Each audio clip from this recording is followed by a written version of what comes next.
Hello and welcome to Market Week in Review for the week ending October 6, 2023. I'm your host, Michelle Bajargal, and today I'm joined by our investment strategist, Bei-Chin Lin. Bei-Chin, hey, Michelle. For joining us.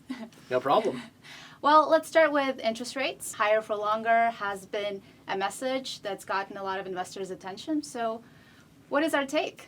Yeah, great question, Michelle. So ever since the FOMC released their September projections, or what we call dot plots, that dot plot projection showed that they expected interest rates would stay elevated for quite some time. In fact, if you look at the Federal Reserve's dot plots, their estimate shows that they expect interest rates would still stay above the so-called neutral rate of interest, the rate of interest that neither expands nor contracts the economy, even through the end of 2025. Now, from our perspective, that is a little bit of an interesting situation because let's think about a few possible economic scenarios, right? Our baseline here at Russell Investments is we still expect a mild to moderate recession within the next 12 to 18 months. So if we see a recession materialize in 2024, textbook economics would suggest that the Federal Reserve needs to cut interest rates rather aggressively, at least through the neutral level, in order to get monetary policy back into an accommodative stance in order to bolster the economy. On the other hand, a recession is not necessarily inevitable. The Fed could still pull off a soft landing, even though we don't have that as our base case. So in the event that the Fed does pull off a soft landing, they can still lower interest rates, just not as aggressively as in that recessionary scenario, but they can still lower interest rates because at that point, if the inflationary pressures dissipate, they can take interest rates back down towards a more neutral stance. So you'll notice that in both of those scenarios, we should be expecting the Federal Reserve to be cutting interest rates either aggressively in the case of a recession or modestly in the case of a soft landing. So that stands a little bit at odds with the market's expectations of rates being higher for longer.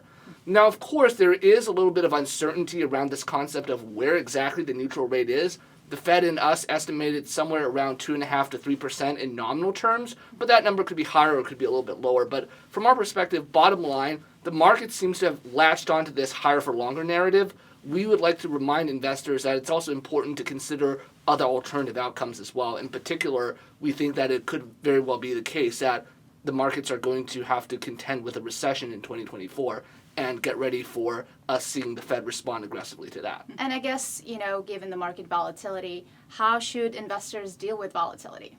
That's a great question, right? Obviously, investors would prefer to be in a market where everything's all stable and equity markets keep rising, but unfortunately, volatility is just one of those facts of life that we have to deal with, and even the potential risk of a recession. A lot of investors, when they hear the term recession, they get scared, but we want to remind people that recessions are a normal part of the business cycle, and eventually, as you get past a recession, we will have a potential recovery as well. So when you are dealing with market volatility, we think it's important to just stay calm, be disciplined, and don't panic.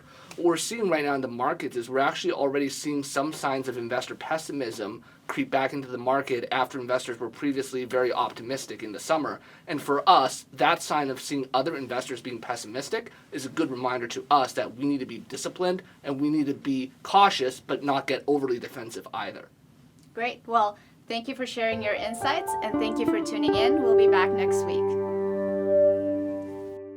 Hi, I'm Eric Risteman, Chief Investment Strategist for Russell Investments. If you like what you saw in this video and want to see more like it, please subscribe to our YouTube channel.